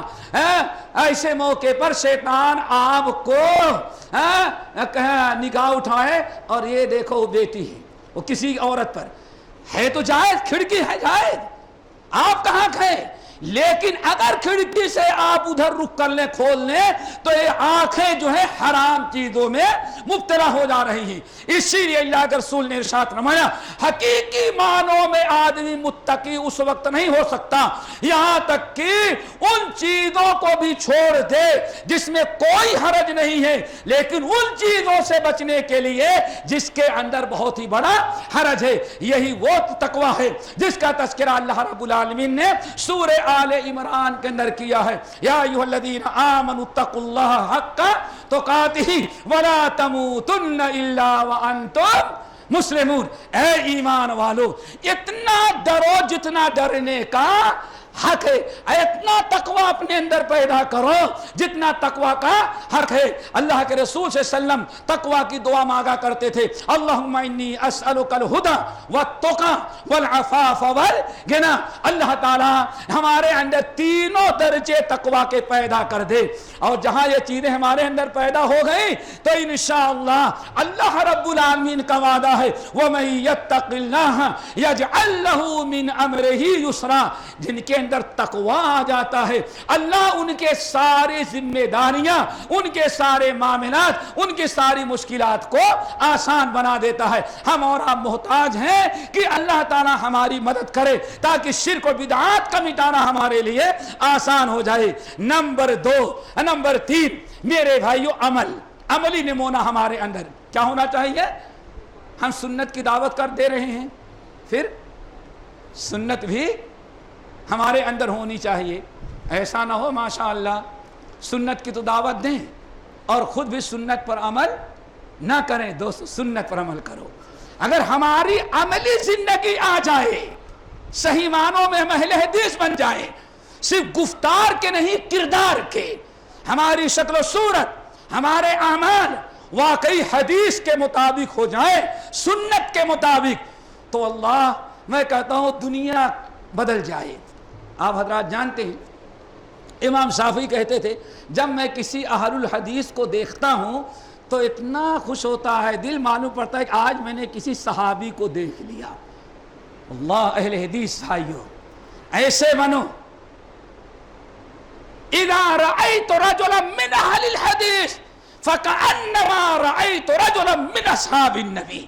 یہ امام شافعی کہہ رہے ہیں جب میں کسی ایک اہل الحدیث کو دیکھتا ہوں تو معلوم پڑتا ہے دل باغبان ہو جاتا ہے کہ آج معلوم پڑتا ہے میں نے اللہ کے رسول کے ایک صحابی کو دیکھ لیا۔ اس سے یہ بھی پتا چل گیا کہ امام شافعی کے زمانے میں بھی اہل الحدیث موجود تھے، ایسا نہیں کہ ہاں بعد میں پیدا ہوئے، اہل الحدیث موجود تھے اور بڑی عزت کی نگاہ سے اہل الحدیث دیکھے جاتے تھے، اور وہ عمل میں، گفتار میں، کردار میں، اخلاق میں ایسے تھے کہ واقعی صحابہ کے وہ نمونہ تھے۔ اللہ تعالی ہمیں ویسے ہی اہل حدیث بنائے۔ بات آئی، بس ایک مثال دیتے ہیں آپ لوگوں کو۔ واللہ ہمارے جو اسلاف جنہوں نے آج تک ہمیں یہاں تک پہنچایا ہے، ان میں ایک عالم دین ہے مولانا جعفر تھانیسری رحمت اللہ علیہ۔ کیا نام ہے؟ مولانا جعفر تھانیسری۔ سن 1857 میں جب انگریز نے دلی پر قبضہ کیا اور اس کو 10 سال کے ریسرچ کرنے کے بعد پتا چلا کہ ہمارے جتنے فوجی مارے گئے ہیں اور ہندوستان پر قبضہ کرنے میں سب سے بڑی رکاوٹ جو ہمارے لیے بنتے تھے یہ اہل الحدیث تھے۔ اہل الحدیث کی گرفتاری شروع ہوئی ہمارے علماء اور عوام کی، تو ان میں مولانا جعفر تھانیسری رحمت اللہ علیہ تھے، ان کو گرفتار کیا گیا۔ 3 ساتھی تھے، تفصیل کسی اور موقع پر بتانا چاہتا ہوں دوستو کہ عمل میں ہمارے کتاب جو ہم زبان سے دعوت دے رہے ہیں، کہنے سے زیادہ، دعوت سے زیادہ ہمارے عمل میں وہ سنتیں آ جائیں، ہم چلتے پھرتے اہل حدیث بن جائیں تو واقعی بڑا معاملہ آسان ہو جائے۔ اب ذرا غور سے سنو، کالا پانی کا نام سنا ہے نا؟ کالا پانی کہاں ہے بیٹا؟ ہے بامبے کے قریب؟ کہاں ہے؟ خلیج بنگال میں، جزیرے کیا انڈومین کہتے ہیں، کیا کہتے ہیں؟ ہاں، کالا پانی۔ یہ کالا پانی کیوں بھیجا گیا؟ تعجب کریں گے کالا پانی کن کو بھیجا گیا؟ اصل میں کالا پانی بھیجنے کی بھی ایک بڑی عجیب سے تاریخ ہے۔ مولانا جعفر تھانیسری رحمت اللہ علیہ یہ اپنے 3 ساتھیوں کے ساتھ، ان کو جب گرفتار کیا گیا، ہتھکڑی لگائی گئی اور جیل میں ڈالا گیا، بیانات کے بعد معلوم فیصلہ سنایا گیا کہ ان تینوں کو سولی پر لٹکایا جائے گا۔ تینوں کو، ان تینوں اہل حدیثوں کو سولی پر لٹکایا جائے گا۔ اللہ اکبر۔ مولانا جعفر تھانیسری رحمت اللہ علیہ کہتے ہیں کہ جب مجھے اطلاع دی گئی، میرے بارے میں فیصلہ سنایا گیا کہ ان تینوں اہل حدیثوں کو سولی پر لٹکائیں گے، تو انہوں نے بہت زیادہ نقصان ہمارے انگریز فوج کو پہنچایا ہے۔ کہتے ہیں ایک دن رات کو، واللہ یہ تقوی یہ ہماری عملی زندگی اہل حدیثوں کی۔ مولانا جعفر تھانیسری رحمت اللہ علیہ کہتے ہیں، سن کر کے تعجب ہوتا ہے، پڑھ کر کے، دیکھ کر کے۔ کہتے ہیں جو پہرے دار تھے، پہرے دار جو جیل میں پہرے دار تھے، ایک دن رات کو ہمارے پاس 2 تھے، دونوں آئے، کہا مولانا آپ کے، اللہ اکبر، اللہ تعالیٰ کیسی مدد کرتا ہے مولانا، آپ کو بھی معلوم ہے، مجھے بھی معلوم ہے کہ آپ کے سولی پر لٹکانے کا تینوں بھائی ساتھیوں کا فیصلہ ہو چکا ہے اور آپ بچ نہیں سکتے، اب آپ کو سولی پر لٹکایا جائے گا۔ تو کہا کیا کہنا چاہتے ہیں؟ کہا کہ میں آپ سے یہ اپیل کرتا ہوں، واللہ یہی تقوی، یہی عملی اہل حدیث اللہ ہم کو بنائے سب کو۔ کیا کہا کہ دیکھو ہم اس وقت جیل کا دروازہ کھول دیتے ہیں، ڈھیلا کر دیتے ہیں، اور آپ تینوں کھول کر کے بھگ جائیں، کیا خیال ہے بھائی؟ ہم تو کہہ دے ابھی اسی وقت کھولو۔ دیکھو یہ ہے تقوی، یہ ہے عملی اہل حدیث۔ لیکن وہ افسوس، گفتار کا غازی تو بن گیا، کردار کا غازی بن نہ سکا۔ اہل حدیث بھائیو، پہرے دار کہتے ہیں ہم دروازہ کھول دیتے ہیں، آپ تینوں بھگ جائیں، اور صبح ہم سے پوچھا جائے گا تو کہہ دوں گا بس ہم تینوں کو نیند لگ گئی، زیادہ سے زیادہ ہمیں انگریز حکومت 2-4 سال کے لیے جیل میں ڈالے گی، لیکن آپ تینوں نیک آدمیوں کی، تینوں وہابی اہل حدیثوں کی جان بچ جائے گی۔ ہم 3 سال جیل کاٹ لیں گے، برداشت کر لیں گے، لیکن کم سے کم آپ زندہ اپنے بال بچوں میں بھگ کر کے جاؤ۔ اللہ اکبر۔ مولانا جعفر تھانیسری اہل حدیث عالم اور ان کے ساتھ دونوں ساتھیوں نے کہا دیکھو ہمارے رب نے یہاں تک پہنچایا ہے تو ہم تمہارے مدد کے محتاج نہیں، میرا رب چاہے گا تو ہمیں پہنچائے گا، آزاد کرائے گا، اور اگر چاہے گا تو شہادت کے بعد اپنے پاس بلا لے گا۔ میں یہ نمک حرامی، میں غداری نہیں کر سکتا، قانون ہے، جیل میں ڈالے گئے ہیں اور تم کھولو اور میں بھگ جاؤں، یہ قانون کے خلاف ہے، یہ وصول کے خلاف ہے، ہم واپس نہیں جائیں گے، اللہ تم کو ہدایت دے، لیکن آپ لوگ اپنی جگہ پر، ہم یہیں جیل میں رہیں گے۔ یہ عملی اہل حدیث۔ آگے ذرا سنو، پھر ایک وقت ایسا آیا کہ جعفر تھانیسری رحمت اللہ علیہ اور لوگ نقل کرتے ہیں کہ یہ اہل حدیث گفتار میں، کردار میں، اخلاق میں، لباس میں، تہجد گزاری میں، یہ اہل حدیث ہوتا ہے۔ کہتے ہیں کہ اللہ کی قسم ہمیں سولی پر لٹکانے کا فیصلہ ہو چکا تھا، لیکن جو پہرے دار جس کی ڈیوٹی ہمارے ہاں رہتی تھی، ڈیوٹی ختم ہو جانے کے بعد وہ اپنی بیوی بچوں کے پاس جاتا نہیں تھا۔ سوچو، ہماری تو تقریر کوئی سننے کے لیے تیار نہیں ہوتا، وہاں پہرے دار کی ڈیوٹی مکمل ہو گئی ہے، آدمی گھڑی دیکھتا ہے کہ جلدی بھگے، 10 منٹ پہلے بھگ جائیں، لیکن وہ پہرے دار جاتا نہیں تھا۔ دوسرا آیا، وہ بھی نہیں جاتا۔ ڈیوٹی ختم ہونے کے بعد کوئی پہرے دار اپنے گھر میں جانے کے لیے تیار نہیں، اور بہت دیر کے بعد جاتا، کہتے ہیں اللہ کی قسم روتا ہوا جاتا اور چلا جا رہا ہے، پلٹ کر کے ہم کو دیکھتا تھا، پلٹ کر کے ہم کو دیکھتا، 10 قدم گیا پھر پلٹ کر کے دیکھتا، ہم نے اپنے آنکھوں سے دیکھا، اس کے آنکھ زاروں قطار آنسو بہ رہے ہیں۔ ہندو ہے، غیر مسلم ہے، انگریز کا چمچہ ہے، لیکن اہل حدیث کا اخلاق، اس کا کردار، اس کا عمل ذرا دیکھو، وہ روتا ہے۔ لوگوں نے پوچھا کیوں؟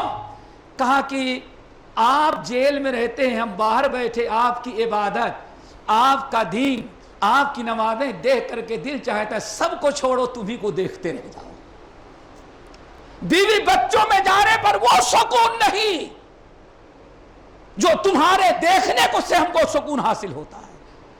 پھر ایک کلمہ پڑھا، اشہد ان لا الہ الا اللہ، دوسرا بیٹھایا گیا، کچھ دن کے بعد اس کے اندر بھی ہے انقلاب۔ انگریز نے دیکھا تو ایک نہ شد 2 شد، یہ تو جیل میں رہ کر کے بھی جن پہرے داروں کو یہاں بیٹھاتے ہو وہ کیا کرتا ہے، وہ مسلمان ہو رہا ہے۔ تنگ آ کر کے انگریز نے کہا اس کو کالا پانی بھیج دو تاکہ کوئی غیر مسلم پہرے دار اس کے اخلاق، وضو کیے نماز پڑھیں گے۔ جلسہ کرانے والے جو تھے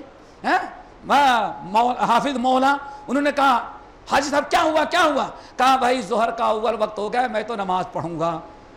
کہا نہیں آپ اکیلے پڑھیں؟ کہا کہ تمہارے یہاں تو 3:30 بجے ہوگی، جس وقت تم عصر پڑھتے ہو تم ظہر پڑھو گے، تمہاری کیسے نہیں بھاگے گی؟ واللہ اگر حدیث پر عمل کرنے لگو، اہل حدیث بن جاؤ، تو ایک قید میں رہ کر کے قیدی کو مسلمان بناتا ہے، مجمع میں رہ کر کے اپنی بات منواتا ہے۔ والد صاحب نے کہا ہم اول وقت پڑھنے والے ہیں۔ حافظ مولا تھے، وہ گئے علماء دیوبند، شیخ الحدیث فلاں تھے، کہا ہمارے ہاں بھائی ایک اہل حدیث بھی آیا ہوا ہے، وہ اول وقت نماز پڑھتا ہے، اس لیے آج ہم سارے لوگ اول وقت اذان دیں گے۔ اللہ اکبر! ایک انسان نے پورے دیوبندیوں کو، دیوبند کے شیخ الحدیث کی بھی گردن جھکا لی اور ٹھیک زوال ہوتے ہی اس ظہر کی نماز اول وقت پڑھوا دیا۔ ہمارے اندر عمل آ جائے، عمل آ جائے. واللہ ایک زمانہ تھا، شیخ 5 منٹ اور ہے نا، 5 بتا دیں. عملی کبھی کبھار ایسا ہوتا ہے جہاں زبان کی دعوت فیل ہوتی وہاں عمل کی دعوت کامیاب ہوتی ہے. آج سے تقریباً 15 سال قبل ہندوستان کے صوبے آدھرا، سورہ آدھرا کے مشہور شہر وشاکھاپٹنم گیا. وہاں جب گیا تو معلوم پڑا کہ یہاں کا سب سے بڑا مسلمان شیخ بہار کا رہنے والا ہے، بڑا کاروباری آدمی، اور اس نے 2 بلڈنگیں بنائی ہیں. آج شہر کے تمام لوگوں کی دعوت دے رکھی ہے. اس کے ہاں بہار کے ایک عالم تھے اہل حدیث، آنا جانا تھا. تو کہا بھائی میں تو کل نہیں آؤں گا. کیوں؟ کہا ہمارے ہاں جلسہ ہے، ہمارے ہاں مولانا ظفر صاحب آ رہے ہیں اور فلاں فلاں آ رہے ہیں، اس لیے ہم آپ کے پارٹی میں نہیں آئیں گے. کہا نہیں ایسا کرو، تمہارے جتنے جلسے والے مہمان ہیں سب کو لے کر کے آؤ، سب کی دعوت ہے. بہرحال وہ بیچارہ مان گیا. گیا میں بھی، ہم گئے اور ساتھی گئے. ماشاءاللہ جتنے بیٹھے سب کے ہاتھ میں تسبیح سبحان اللہ. ہونٹ کسی کے نہیں ہل رہا، ہونٹ نہیں ہلتا، بس یہ چل رہی ہے مشین، دڑا دڑ دڑا دڑ دڑا دڑ. سمجھ گئے نا؟ اور پھر ماشاءاللہ بیٹھو تو یا غوث، اٹھو تو یا غوث، سب بیٹھے، بھرا ہوا مجمع ہے. اور بلڈنگ کے نیچے میں پہنچا تو دیکھا ماشاءاللہ انہی کے ساتھ عورتیں بھی بیٹھی ہیں، وہ ساڑی اور بلاؤز والی عورتیں سب. تو میں تو وہیں سے واپس لوٹا سیدھے واپس. کیا ہوا؟ نہیں بھئی میں ہوٹل میں چلا جاؤں گا. کیوں؟ میں نے کہا یہ اس قسم کی بے برتا عورتیں جہاں رہیں گی وہ اسلام اجازت نہیں دیتا کہ ہم لوگ کھائیں. واپس ہو گئے. آئے ہوٹل میں ماشاءاللہ ساؤتھ انڈیا کا کھانا، اٹلی ڈوسا جو بھی ہے سب شروع کیا. اب وہ شیخ جب آیا تو پورے مجمع کے، پورے جماعت کے جتنے مسلم جماعتیں تھی سب کو، اور یہ تھا بریلوی بھی ایسا مالدار، سب کو چندہ لینا، سب اس کے ہاں چائے پینے کے لیے بیٹھتے تھے. زندگی میں پہلے مرتبہ کوئی اہل حدیث عالم سے ٹکرایا. کیا ہوا بھائی میں نہیں، واپس گیا.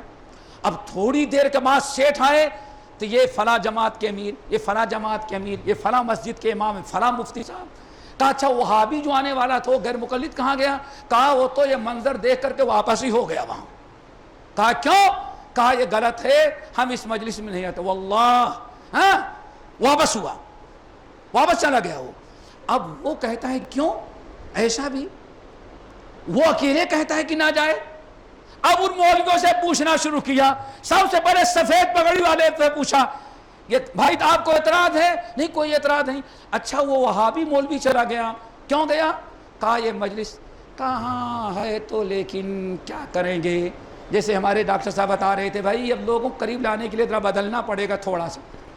ہمیں ان کو نہیں سدھارنا ہے، خود بدلتے رہے، قرآن کو بدل دینا. اب میرے بھائی سفید پگڑی والا، ادھر گرین پگڑی، آپ کیا کہتے ہیں؟ بھائی ٹھیک ہے لیکن اتنا تشدد اسلام میں نہیں ہے. ان سے پوچھا جو تحریکی لوگ ہیں ہر جگہ قرآن کا نام. کہا بھائی وہ جماعت ہی بڑی خطرناک ہے، ہر چیز پر تنقید، تعمیر نہیں تنقید ان کے یہاں ہے. چلو بھائی سب. کہا اس نے کیا کہا؟ کہا وہ ناجائز ہے. مجلس برخاست ہو گئی. پھر اب جانے کے بعد تحقیق کرنا شروع کیا. اتنے بڑے ایسی زبردست پارٹی ایک ہی اہل حدیث عالم کو واپس گیا. جہاں بھی ٹیلی فون کیا غلط. اس کے بعد سمجھ میں آ گئی، سارے مولویوں کو بلایا، کہا چندہ لینے کے لیے لینا رہتا ہے اس لیے چائے پینے کے لیے آتے ہو، رمضان میں تم آتے ہو، پھر تمہارا معاملہ کیا ہے؟ ربیع الاول کا چندہ لینا ہو تو آتے ہو، اور آج تک تم نے ناجائز نہیں بتایا. واللہ ہم کو خبر بھی نہیں. 4 سال بلکہ 5 سال کے بعد پھر دوبارہ کچھ گونڈا بستی کے افراد ہیں وہاں، انہوں نے پروگرام رکھا، ٹیلی فون کیا ویزاگ کے لیے. میں حیدرآباد سے ٹرین پر بیٹھا جا رہا تھا، راستے میں ٹیلی فون آیا، السلام علیکم آپ نکل گئے؟ میں نے کہا نکل چکا ہوں. کہا کیا بات ہے؟ میں نے ہاں ٹرین سے نکل گیا ہوں. ٹھیک ہے بھائی. اچھا آپ کا کھانا ہمارے یہاں ہوگا انشاءاللہ. میں نے کہا جماعت سے پوچھ لو. نہیں پہچانا. تھوڑی دیر کے بعد پھر اس نے ٹیلی فون کیا, آپ ہم کو پہچانے نہیں؟ کہا نہیں پہچانا. کہا میں وہی عبدالسلام ہوں جس کا آپ نے کھانا کھانے سے انکار کیا, اور میں آج اللہ کے فضل و کرم سے پورے شہری جمعیت اہل حدیث کا امیر بن گیا ہوں. پوری جمعیت اہل حدیث کا امیر بنا ہوں. میں وہی عبدالسلام جس کا آپ نے کھانا نہیں کھایا تھا. ہمیں سمجھ میں آ گیا کہ ہاں حق ان کے یہاں ہے, باقی سب پیٹو لوگ ہیں کھانے والے. نتیجہ یہ نکلا, پھر اس انسان میں بڑی برکت دی. آج تقریباً 10-12 مسجدیں ہو گئی ہیں حدیثوں کی. تو کہیں میرے بھائیوں, جہاں میں کہتا ہوں جہاں یہ زبانی دعوت کام نہیں آتی, کبھی کبھار عملی دعوت انسان کی کامیاب ہوتی ہے. اس لیے اہل حدیث بھائیوں اپنے اندر عملی قوت پیدا کرو. کہنے سے زیادہ, سوچنے سے زیادہ اپنے اندر عملی قوت پیدا کرو. اللہ تعالی ہم تمام لوگوں کو انشاءاللہ خیر و برکت سے نوازے گا. ہماری دعوت عام ہو جائے گی. چوتھی چیز اختصار کے ساتھ میرے بھائیوں, جماعت کا ساتھ. کس کا ساتھ دینا چاہیے؟ سارا معاملہ کس کا پر ہے؟ ید اللہ علی الجماعہ. بڑی لمبی بحث ہے, پھر انشاءاللہ کسی اور موقع. ید اللہ علی الجماعہ. اللہ رب العالمین کی مدد ہوتی کس کے ساتھ؟ اجتماعیت, جماعت کے ساتھ جو زندگی گزارتے ہیں. ید اللہ علی الجماعہ. اللہ کی نصرت, اللہ کی مدد, اللہ کی مہربانی کن پر ہوتی ہے؟ اجتماعیت پر. ید اللہ علی الجماعہ. اللہ تعالی ہمیں جماعتی زندگی گزارنے کے توفیق نصیب فرمائے. اور اللہ رسول نے ارشاد فرمایا, جو انسان الگ ہوتا ہے تو شیطان اس کو نہایت آسانی سے اچک لیتا ہے. شیاطین دو قسم کی, ایک شیاطین انس اور دوسرے شیاطین جن. اور جماعت سے جڑنے کا بھی دو معنی ہے. نمبر ایک, جو جماعت صحابہ اللہ کے رسول نے قائم کی تھی اور آج اس شکل میں آ رہی ہے کہ منہج میں, عقیدے میں, گفتار میں, کردار میں, طور طریقے میں اس منہج سے علیحدگی اختیار کرنا, یہ بھی جماعت سے علیحدگی ہے. اسی لیے اللہ رسول نے ارشاد فرمایا, من فارق الجماعت شبرا, جس نے ایک بالشت جماعت سے علیحدگی اختیار کی. شرح حدیث کہتے ہیں یہاں صرف مانوی بھی علیحدگی ہے, یعنی جس نے چند مسائل میں کچھ بھی جماعت صحابہ سے یا جماعت اہل حدیث سے علیحدگی اختیار کیا, فقد فارق خلائر وقت الاسلام, اسلام کا قلادہ اس نے گلے سے ڈال دیا. نمبر 5 میرے بھائیوں, ہمیشہ کوشش کرو علماء سے جڑے رہنے. کس سے؟ علماء سے.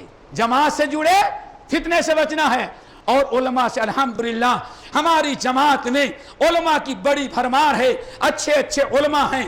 اگرچہ آج ایک فتنہ اٹھا ہے, نہیں ایک مولانا مقیم, مولانا عبدالسلام کبار علماء, پتہ نہیں کبار علماء کے کیا معیار ہے شیخ عنایت؟ کبار علماء, صغار علماء کیا معیار ہے آپ کے؟ جو ان کی تائید کرتے وہ کبار عالم, اور جو ان کی تائید نہ کرے وہ کبار علماء میں سے نہیں, اس کو فتویٰ کا حق حاصل نہیں. میرے بھائیوں علماء سے جڑے رہو. یہ علماء, اللہ اکبر, ان سے جڑے رہو. ان سے جڑے رہنے میں اللہ نے بڑی برکت رکھی ہے.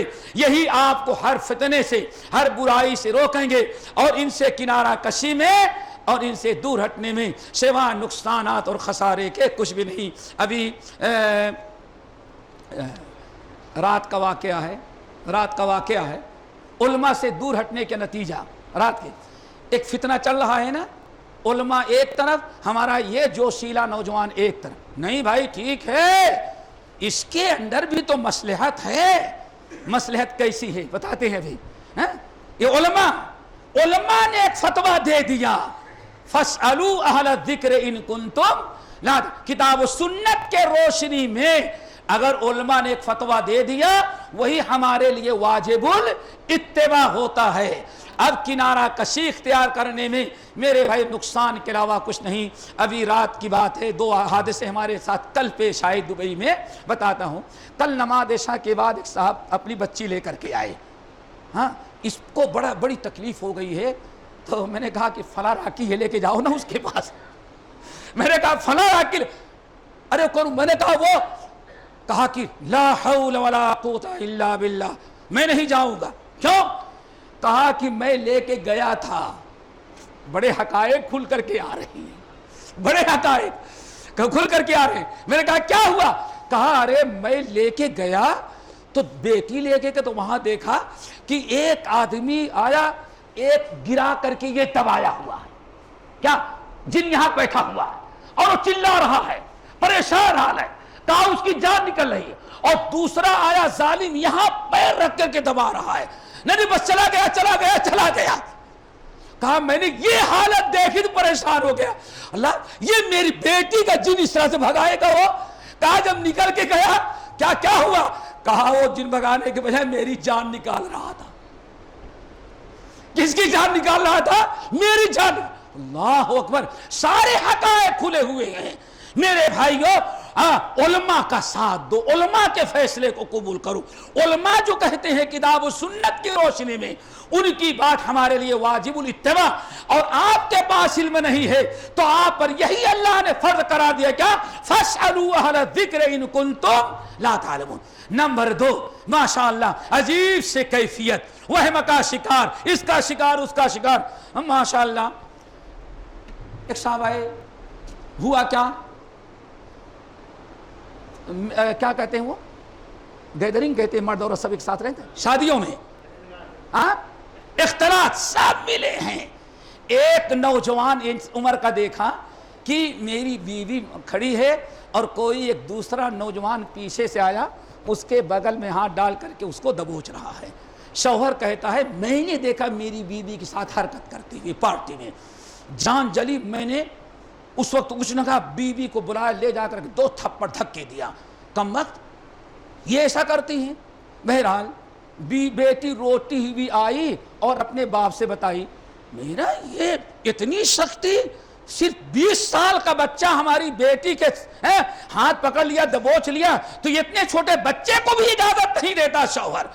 بڑی مار پیٹ کر کے بیٹے کو نکال دیا, پولیس کیس کیا, پولیس کیس کیا. یہ میری بیٹی کے ساتھ یہ, یا وہ جرسی ہے, بڑا پولیس گیا. اچھا سارا معاملہ ختم ہو گیا. کل ان صاحب نے ٹیلی فون کیا کہ وہ فلاں آدمی. میں نے کہا کیا کرنا؟ کہا رقیہ کروانا ہے. کیا کروانا ہے؟ میں نے کہا کیا ضرورت پڑ گئی؟ کہا نہیں, بہو ایسی نکل گئی, بیٹا ایسے ہو گیا, تو اس کا مطلب کسی نے کہا کچھ ہو گیا ہے, اسی لیے ہمیں کیا کروانا ہے؟ رقیہ. اللہ اکبر. ارے بہو حرام کاری کر رہی ہے نوجوان کے ساتھ, شوہر کو غصہ آیا, تھپڑ مارا, باپ بے غیرت تھا, اس نے پولیس کیس کیا. اس میں پتہ نہیں جن کا اور رقیہ کا کیا ضرورت ہے. اللہ اکبر. یہ ہے میرے بھائیوں علماء کا دامن چھوڑ دینے کے بعد علماء سے جڑے رہو, سارے مسائل تمہارے آسان. وقت زیادہ ہوا, باتیں بہت تھی, انشاءاللہ پھر کسی اور موقع پر. اقول قولی ھذا واستغفر اللہ من کل ذنب واتوب.